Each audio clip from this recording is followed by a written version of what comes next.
All right, day two. Got the motor.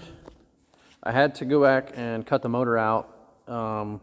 Ended up, when I went to fab up the transmission cross member, I realized I had a little bit of clearance issues with one of the hoops back here on the frame.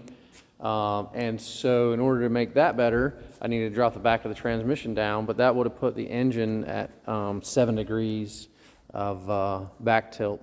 And that's just right on the edge of what Cummins recommends. So I cut out the mounts on the side of the frames, frame rail up here, and dropped those down to get the motor set at 5 degrees.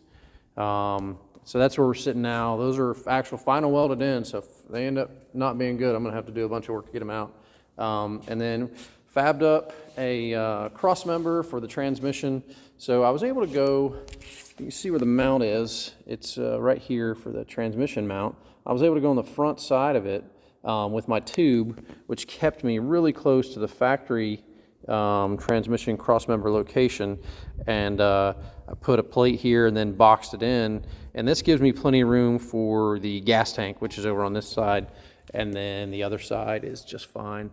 So that worked out well. Just bringing the tube on the front side of the mount and then the plate that holds the transmission, the isolator, it sits, you know, there on the back side of the tube. Plenty of room underneath the pan. And then this transfer case does come in and out to be serviced with that cross member right there. So quite a bit of work, a lot of time, I should say. But I'm happy with where we're at for a day and a half worth of work.